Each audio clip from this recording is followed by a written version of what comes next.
This last week, I played Resident Evil for the first time, and it was amazing. I want to start this video by just explaining what the video will be about. I recently finished Resident Evil Remastered, a game that's been on my to-play list for a very long time now, and that I finally recently found the courage to actually give a shot. This video will serve as an honest review of the game from someone who's new to the series. I also want to point out that I've yet to play the original Resident Evil just because I decided I'd play the remakes first since I have them all on Steam and the originals are actually not on the service.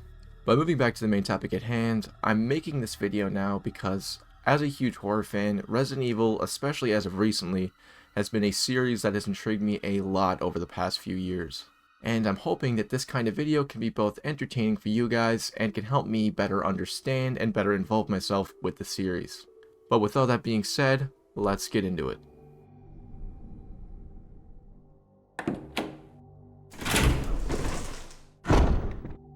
I just want to start this section off by saying this video will contain spoilers, and so if you haven't played Resident Evil 1 yet, go and play it for yourself and come back to the video later.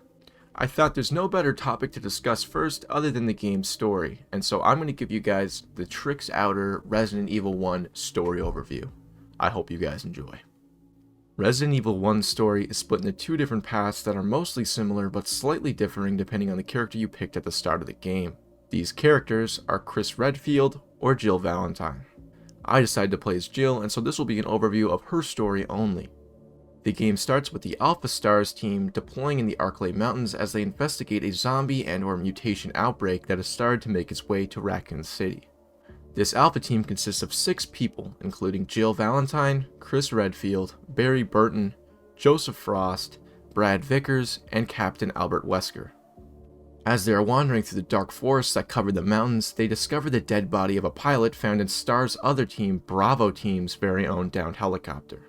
Shortly after this, Joseph Frost is viciously attacked and killed by a group of rabid zombie dogs known as... I'll let you pronounce that for yourself. After the attack, the group plans to escape from the mountains but are stopped as Brad Vickers, the team's pilot, flies off by himself in the team's helicopter out of fear. They then run off and retreat into a mansion in the woods that they randomly discover. After making it inside, the team notices that on their way here, they lost contact with Chris Redfield. Gunshots are then heard, and under the orders of Albert Wesker, Jill and Barry decide to investigate. Jill then discovers a member of Bravo team known as Kenneth Sullivan being eaten alive from a zombie in one of the mansion's corridors. Jill then retreats and is saved by Barry, who was investigating in the mansion's dining hall. They then return to the entrance and discover that Albert Wesker is now missing as well. They then make the decision to split up and investigate the rest of the mansion. Most of this consists of Jill having to fight off zombies, solve puzzles, and investigate clues of what exactly is going on here. During her investigation, she discovers that this mansion is actually a bioweapon testing plant owned by Umbrella Corp, a huge multinational conglomerate that seems so far to be important in the series. It seems that the T-virus, which is making all these mutations enter zombie, leaked here and infected all the staff. After some more investigating, she discovers Richard Aiken, another Bravo team member who has been attacked by a giant venomous snake known as Jan that has been lurking in the mansion's attic. Sadly though, shortly after meeting up with Richard, he ends up passing away and Jill is forced to continue her investigation. Throughout this, she discovers more details about the situation that has gone down and that is continuing to go down at this mansion. More precisely, she discovers information about the mansion's creator, George Trevor, who was contracted to build the mansion for Dr. Oswald Spencer, one of the founders of Umbrella Pharmaceuticals. She finds out that after the mansion was built, George Trevor and his family were then kidnapped and used in experiments at this property, the Spencer estate. They were apparently used for researching the progenitor virus, which, from what I've researched, is an ancient retrovirus that is millions of years old. She then discovers Lisa Trevor, George Trevor's daughter, who has managed to survive the experiments and escape after the initial virus outbreak, but not without becoming mutated and terrifying looking. After a close call with Lisa, Jill arrives at the residence found within the estate, which has been completely infested by some sort of hostile vegetation and these terrifying massive spiders. After moving further into the residence, she overhears through a door Barry whispering to another man who sounds an awful lot like Albert Wesker. When confronted, Barry says he was talking to himself and leaves in a hurry, leaving Jill questioning his true motives. After some more investigating, Jill eventually discovers in the room Barry was just at a secret ladder that leads to a laboratory where they are testing the virus on sharks.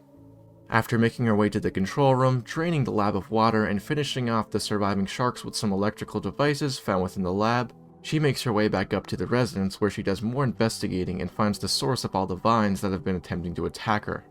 This source was Plant 42, a massive plant infused with a T-virus. She then attacks and kills the plant and makes her way back up to the mansion. On her way, she is first encountered by Wesker. They discuss Barry's odd behavior and how they need to find a way out of here. She is then chased into the mansion by what are supposedly, from what I've seen, T-virus mutated frogs, which, much like the sharks and spiders, are disgusting looking. After some more investigating, Jill finds out that the STARS team were actually all lured here purposefully to have their skills tested against these mutants. She fights and kills the big snake Jan from before, which previously escaped the attic, and makes her way down to an abandoned mine found within the estate. Here she discovers another Bravo team member, Enrico Marini, who says there is a traitor on the STARS team before being shot by an anonymous member of the group right in front of her, who somehow still manages to escape. After more investigating, she discovers Barry, who decides along with her to take an elevator deeper into the mine. Jill then investigates further into the caves, as Barry stays by the elevator watching her back. Deep into the mine, she discovers Lisa Trevor again, and when she goes back to tell Barry, she finds out that Barry had left her and trapped her down here. After some puzzle solving, she finds her way back up to the surface through a hideout which seems to be that of Lisa Trevor's. In here, she finds out that both the other family members died and Lisa is the only one left and is seeking revenge. After making her way back up to the mansion and entering the basement, she finds Barry, who attempts to sucker punch her before she takes his weapon and confronts him about what happened. They then are stopped by none other than Lisa Trevor once again, who has managed to find her way into the basement. Jill then decides to give Barry back his weapon, and they fight off Lisa until she retreats back into the caves once again, and a gate is then opened. Jill and Barry then split up once again, and Jill finds another laboratory hidden within a fountain. She then investigates this laboratory, which ends up holding a lot of important information about a multitude of important things. This laboratory reveals more information about Umbrella Corp, but most importantly reveals a slideshow which describes more about the different mutations Jill has uncovered, along with a new one known as the Tyrant and a picture of a bioweapon testing team, which includes none other than Albert Wesker. She then makes her way deeper into the laboratory, solving puzzles along the way and finding Chris Redfield, who is now a prisoner to someone within this facility. After further investigation and turning on power to the lab, she makes her way to a now usable elevator where she once again meets up with Barry.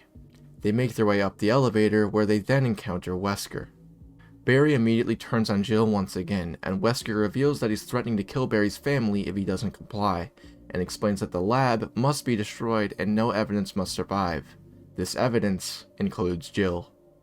Wesker then reveals the Tyrant to the two and pulls his gun on Jill, but just before he can shoot, Barry has a change of heart and shoots Wesker. Before anything else can happen, they discover that Wesker let out the Tyrant before he was shot, and so they take it down swiftly before noticing that Wesker has somehow disappeared and activated the self-destruct system whilst they were fighting the mutant. They then rush and make their way out of the laboratory, freeing Chris Redfield in the process.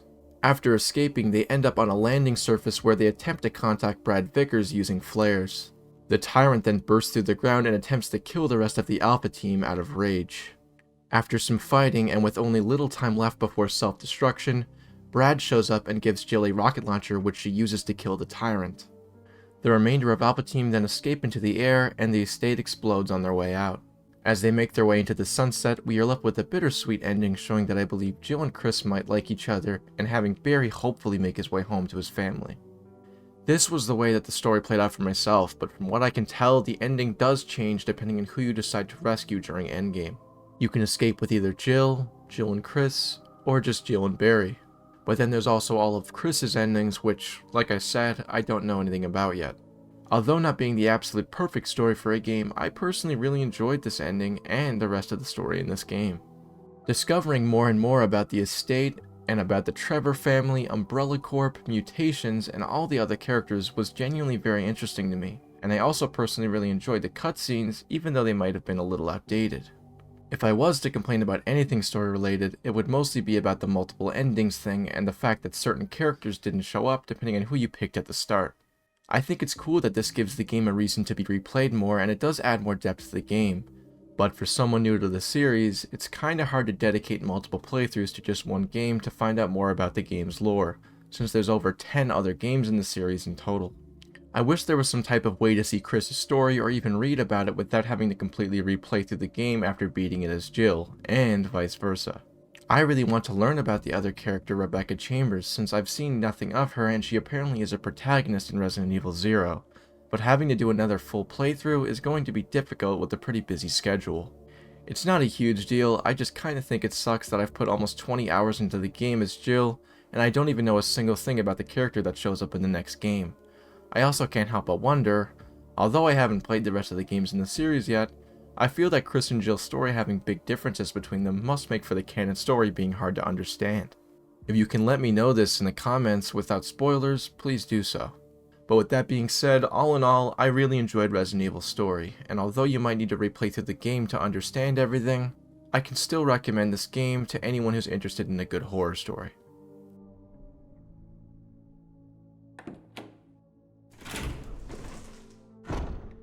The gameplay in Resident Evil Remastered was both exactly what I expected and exactly what I wanted.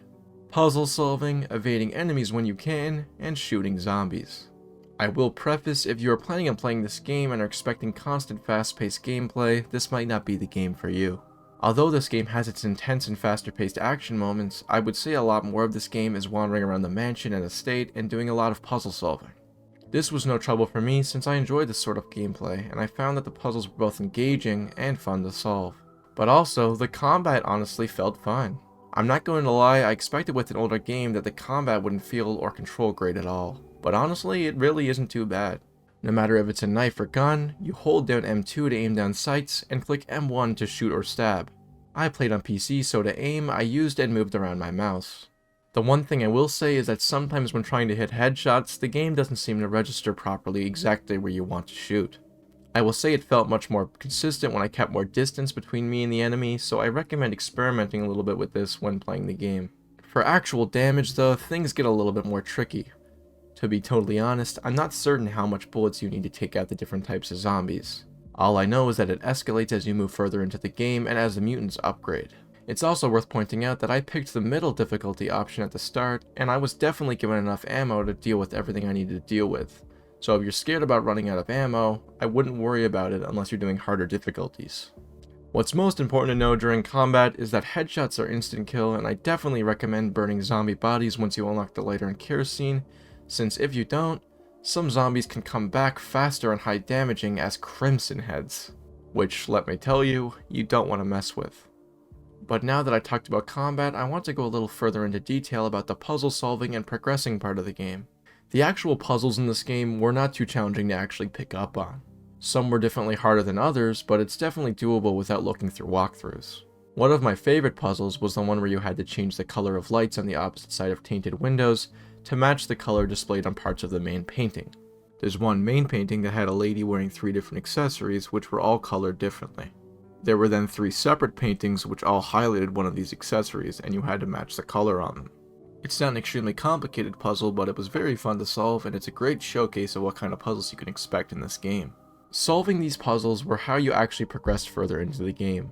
Most puzzles would eventually end up getting you a key or item that you need to examine, combine, or use at a certain area so that you can unlock the next area for the game. I'd say the hardest time I had progressing was trying to find all the death masks in the mansion. There are 4 death masks hidden around the mansion, and when all combined they unlock a boss for you to fight and to progress further into the game.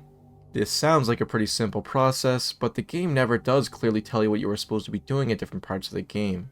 It kinda just throws documents at you that are either clues for what you should be doing now, or for way later in the game, and so I wandered around the mansion for hours before finding a death mask and linking it to a document I got way earlier in the game. This might very well be intentional and probably isn't even a problem with the game, but what I will say is that I'm much more used to having a current mission displayed, which does help a lot more when you're trying to get back into the game after closing it or having a break. Overall though, I still found the gameplay in Resident Evil Remastered to be a lot of fun. I really enjoyed the combat system and ended up by the end of the game actually appreciating how much the game always kept me thinking. But now, before I move on to the next and final section of this video, I still have to talk about 2 more things. The movements and the camera POVs. Movement on this game for mouse and keyboard follows the standard WASD for forward, left, down, right movement. You could either pick between original or alternate control options. With that thinking, I picked alternate, and I thought for the most part, it was fine. The only time where it would be a problem would have to do with the different camera POVs at different parts of the game. There were some times where the camera would point at a weird angle and it would make it difficult to move or face the exact direction where I wanted to go. I also felt that sometimes there were locations where the cameras would change too often, and since you'd face different directions as they would change, you'd sometimes end up repeatedly going back and forth, moving into directions you didn't want to go in. For the actual camera point of views though, they only became a problem in two different scenarios. One, for the movement problems I just described, and two, because they could sometimes make hallways, doors, and items hard to see. Sometimes it felt like the cameras would let you go a little too far and make it hard to distinguish certain entrances/items along the path. I can't recall exactly where this happens, but it definitely ended up happening to me once or twice within the mansion, which was a little annoying. Besides these issues though, I loved the way the cameras were used in this game. It kept you always at the edge of your seat and made for some pretty good jump scares. Holy shit, holy shit! Oh my god! But also, it helped a lot with another aspect, which I'll describe in this next section.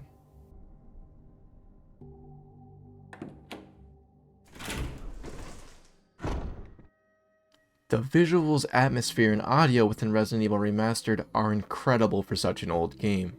It's even more crazy when you think that this game is remastering an even older game from 1996. Although looking slightly outdated, the game's visuals still hold up today, at least for me. The cutscenes actually show character emotions a lot better than I expected. Sure, they can be a little rough at times, but for the most part they kept me engaged and helped me like and feel for the characters more.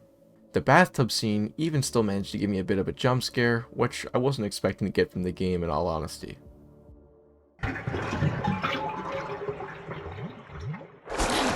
Oh my fucking god. As for the actual game outside cutscenes, the colors can be a little bit dull at times, but they still are good enough to make each and every room stand out and carry out the atmospheres they are meant to. The fireplace room felt cozy, the safe rooms felt safe, and the scary areas, including places like the graveyard and the cabin, felt scary. This was mostly from the visuals, but it also came from audio and or the music that you'd hear at these places. I think this stands out the most in areas like the safe rooms. They all play this one song that almost feels majestical and feels like a breath of fresh air from the normal creepy atmosphere everywhere else. It makes you feel like you've entered a safe space, exactly as it should. I feel like the audio stands out the most though at the end of the game when you are attempting to escape the laboratory before its self-destruction. Just take a listen. The self-destruct system has been activated. All personnel must evacuate immediately. Deactivating and releasing all logs. You can feel and hear a sense of urgency during this part of the game, and it honestly made me want to move as fast as I can. Another bit of audio I want to talk about is the footsteps, which can also make for some very creepy moments. Sometimes due to the different camera angles, you can hear enemies approaching you before you can even see them through their footsteps, and this makes for some of the most terrifying moments in the game.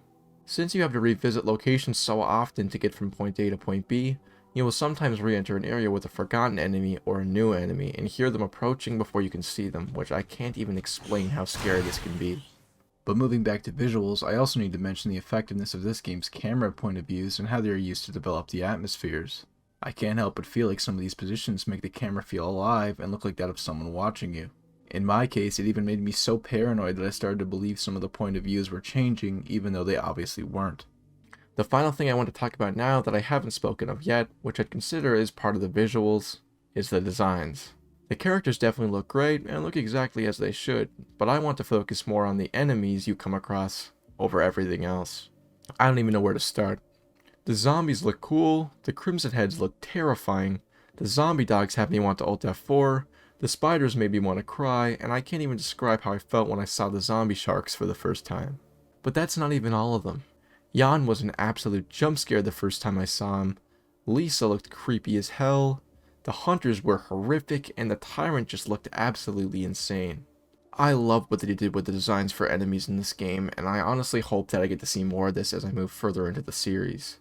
But with that out of the way, I think it's time to move to our conclusion.